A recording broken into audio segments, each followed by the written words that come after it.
Notre première mission nous ramène aux USA, là où tout a commencé, là où nous avions trouvé à la base les premières preuves de cette motorisation avant l'ère de la motorisation. Nous affrétions un camping-car assez grand de façon à ce que chacun puisse travailler et être logé confortablement pendant les longues semaines que durerait cette expédition, car toute l'équipe serait là. Notre première destination fut d'aller consulter les archives nationales du Massachusetts. Un de nos correspondants américains avait des choses à nous montrer. Et là, ce fut sans objet. Cela ne correspondait pas du tout à ce que nous cherchions et nous sommes repartis dépités. Mais une autre piste nous attendait. Et quand je dis piste, c'est au sens propre.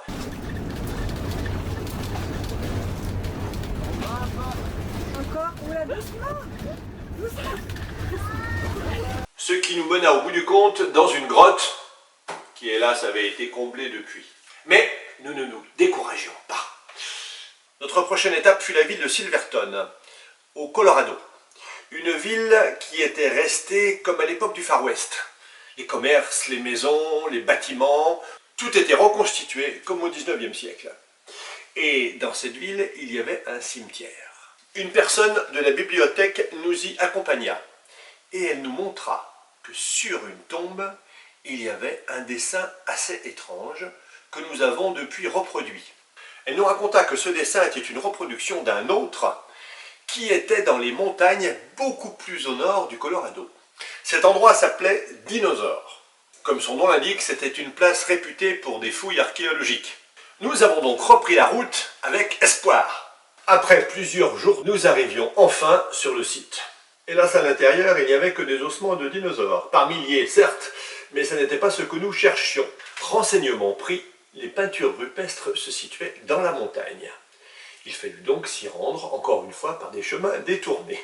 Après une rude grimpette, nous trouvions finalement ces peintures. A priori, rien d'exceptionnel. Nous allions abandonner. Quand un détail nous sauta aux yeux. Sur l'un des dessins, nous remarquions un fragment de quelque chose qui pouvait être comparé à des roues. 2 roues. Nous photographions le dessin sous tous les angles et récupérions un échantillon pour analyse. Nous n'étions pas certains du résultat, mais il fallait affiner cette image pour voir si derrière ce que nous croyions voir se dessinait ce que nous voulions voir. Dans le laboratoire du camping-car, c'était l'effervescence. Enfin, une piste à nous mettre sous la dent. Tullio s'attela à la restauration de l'image. Et au bout de quelques heures, il nous appela. Il avait un résultat. C'était extraordinaire. Nous n'en croyions pas nos yeux. Il y avait là la silhouette d'une moto avec quelqu'un dessus. Nous exultions. I'm happy. Mais au fait, de quand datait cette peinture? Car les autres gravures dataient de 12 000 ans.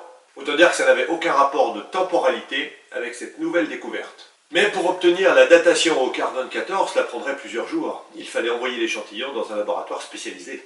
Entre-temps, Tullio avait mis au point un logiciel qui permettait de recenser dans les archives mondiales tous les dessins d'avant le XXe siècle qui pouvaient correspondre au symbole d'une moto. Nous recevions régulièrement des données, la plupart évidemment ne correspondaient à rien. Cela nous occupa plusieurs jours, quand enfin arriva le résultat du labo. Le pictogramme que nous avions trouvé datait bien du début du XIXe siècle. Il avait été ajouté sur les peintures qui dataient de 12 000 ans. Nous avions donc une nouvelle confirmation de la présence d'un engin motorisé à l'époque de la conquête de l'Ouest. De retour à New York, nous nous rendions aux archives nationales pour repérer d'autres signes de cette étrange affaire.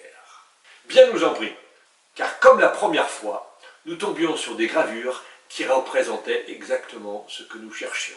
Il y avait un homme habillé en amérindien. La datation était forcément des années 1800.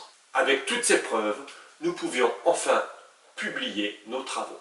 Nous étions donc extrêmement satisfaits de nos découvertes. Mais nous n'imaginions pas ce que nous allions découvrir par la suite.